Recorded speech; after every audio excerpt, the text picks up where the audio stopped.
It seems like laid-back Southerner Matthew McConaughey has led a charmed life, but his 2020 memoir, Greenlights, tells a different story. We took a deeper dive into the Oscar winner's real-life struggles and losses, and here's what we found. In his memoir, Greenlights, Matthew McConaughey revealed that his first sexual experience wasn't consensual. He was blackmailed into having sex when he was only 15 years old. McConaughey spoke to Amanda de Cadenet about what happened on her podcast, The Conversation. He explained that his father had already talked to him about the importance of consent in sexual relationships with women before the incident. McConaughey says that talk with his father helped him cope with the violation, sharing, "I'm not going to be afraid of relationships because my first experience was blackmail. That's an aberration." About his later experiences, McConaughey said, "I got to have girls that I liked and liked me, and we slowly got intimate, and it was beautiful and clumsy, and all those things, but it wasn't ugly like that was." Despite his first time being a negative experience that led him to worrying he might go to hell for having sex before marriage, McConaughey didn't let it permanently color his views on sex and relationships. In his memoir, McConaughey wrote, "I've never felt like a victim. I have a lot of proof that the world is conspiring to make me happy." All right.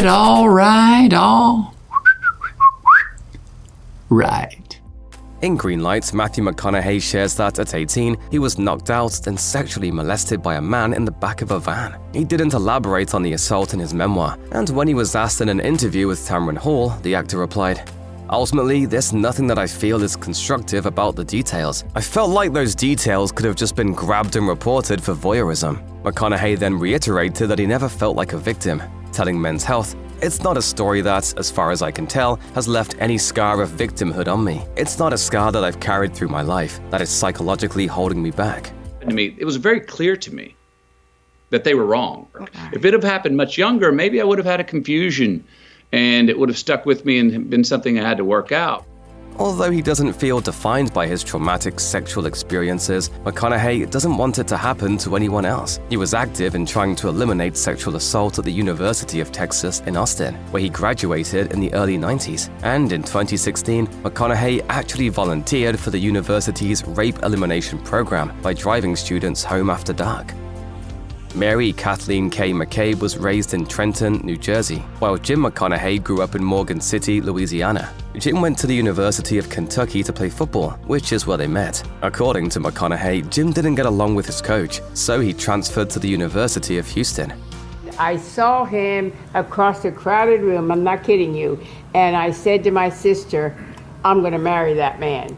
Whereupon Kay boldly proposed to Jim by giving him an invitation to their wedding and a 24-hour window to consider his answer. McConaughey's parents always had a tumultuous relationship. They divorced twice and married 3 times. McConaughey wrote about their explosive and sometimes violent arguments in Greenlights, describing one fight that began with Kay saying, "Sure you want more potatoes, fat man?" The meal ended with a broken nose for Jim and Kay covered in ketchup. Injuries were not unusual during Kay and Jim's fights. In fact, Jim broke Kay's finger 4 times during their blowout arguments. But despite the volatility of his parents' marriage, McConaughey insists he never doubted their love for each other. He explained to Today, "I was scared at the moment, but even then and immediately after that, I didn't ever question the love that mom and dad had or the love that they gave to us."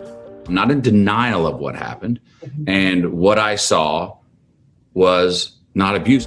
McConaughey added that his mother took responsibility for starting their fights, characterizing Jim as the peaceful one.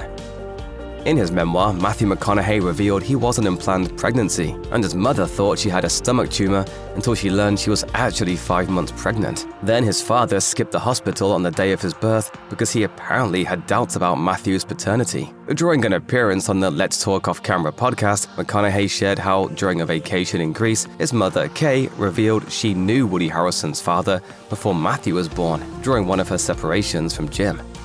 She goes, "I knew your father." Matthew confided that everyone was aware of the ellipsis that my mom left after knew. It was a loaded K-N-E-W. She was on a sabbatical from her relationship with Dad Mac? his supposed father. That's where the paternity question came in, and the question is still out there, as McConaughey has yet to take a DNA test. He explained why, saying, "Look, it's a little easier for Woody to say, 'Come on, let's do DNA tests,' because what's the skin in it for him?" McConaughey went on to admit his worry that he might find out Jim wasn't his biological father. He feels like he's losing a father, but I'm like, no, you're gaining a different father and a brother. McConaughey's father, Jim, died in 1992 while McConaughey was filming Dazed and Confused. In his memoir, McConaughey writes, "I got a call from my mom. Your dad died. My knees buckled. I couldn't believe it. He was my dad. Nobody or nothing could kill him, except mom. It always told me and my brothers, boys, when I go, I'm gonna be making love to your mother." And that's what happened. Jim McConaughey died of a heart attack, but Matthew has a mission. He was back on the set the following day, and that was the day he delivered his most famous line. That's what I love about these high school girls, man.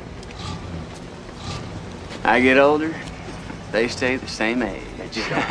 The ad-lib made McConaughey's Wooderson a larger character in the coming-of-age film and helped transform the actor into a rising star. McConaughey was happy his dad was alive to see the beginnings of his acting career, but he didn't allow himself to dwell on the loss. Speaking to Men's Health, he said, "I don't believe I would have the courage that I've had to try and be the man that I am if my dad had still been alive, because I would have relied on him to be there, to be my crutch, to catch me when I fall. I was like, oh, the crutch is gone." He's physically no longer here.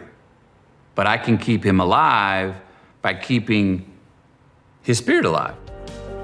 While McConaughey was struggling to adjust to his newfound fame, his mother, Kay, gave interviews, and their relationship suffered for years because of these invasions of his privacy. She even gave a tour of the house where he grew up to hard copy. It's because of the embarrassing nature of the things she was sharing with the press that McConaughey finally had to set some boundaries with his mom. Mother wasn't answering the phone. A fan of my fame was answering the phone. McConaughey writes about this time in his memoir, sharing, "She wanted a piece of my fame, and while I was still finding my balance with it, I wasn't self-assured enough to share it with anyone else, especially my own mother. If Dad were alive, he would have loved my success, but unlike Mom, he would have been in the front row, not trying to steal my show." McConaughey and his mother repaired their relationship once he found his footing. He's since invited Kay to take part in the limelight, give interviews, and walk the red carpet with him at premieres and award shows. She even moved in with McConaughey, his wife, Camila Alves, and their 3 children during the COVID-19 pandemic, so they could weather the lockdown together as a family. As a child, McConaughey equated growing up with being a father. As he explained to Podcrushed, "You become a father, you become a man. That's it. That's the ultimate call. That's the ultimate respect." And he went further in a 2020 interview with People magazine, saying, "Being a dad was always my only dream."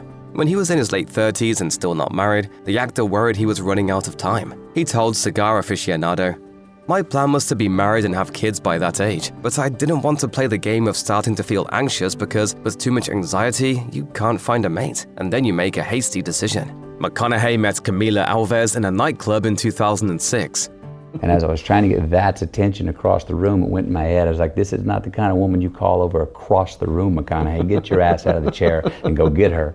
In July 2008, their son Levi was born, followed by their daughter, Vida, in 2010. They married in 2012 and welcomed their 3rd child, Livingston, at the end of the year.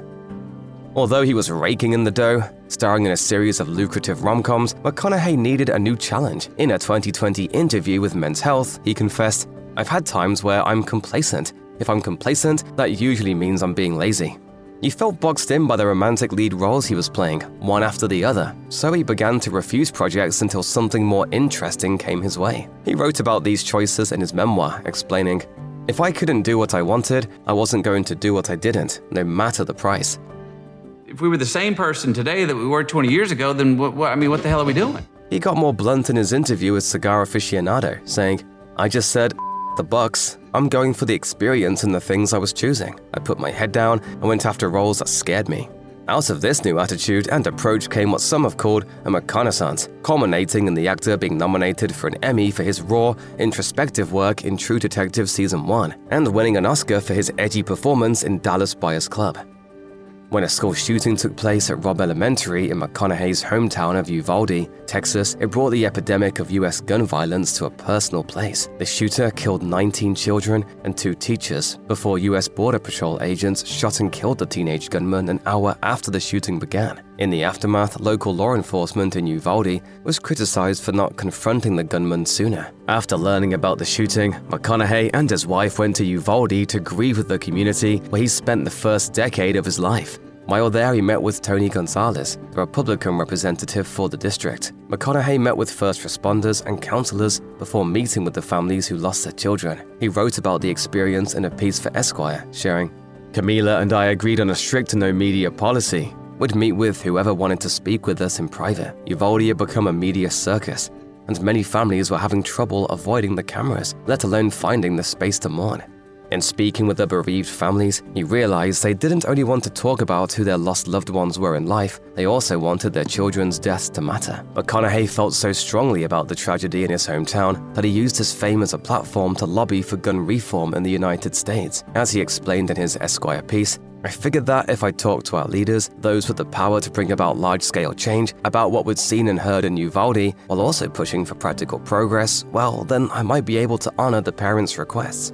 McConaughey and his wife visited Washington, D.C. to support new gun legislation, meeting with members from both political parties. He also addressed the nation in an emotional White House press conference, pleading for responsible gun reform legislation. On June 23, 2022, new legislation was passed in the Senate, and on June 25th, President Biden signed it into law. McConaughey wrote, "It was just 24 hours after the Supreme Court had overturned Roe v. Wade, so the gun bill was quickly relegated to second-page news. No matter, for the first time in 28 years, our leaders acted to improve our gun laws, thereby making our country safer." If you have been impacted by incidents of mass violence or are experiencing emotional distress related to incidents of mass violence, you can call or text Disaster Distress Helpline at 1-800-985-5990 for support.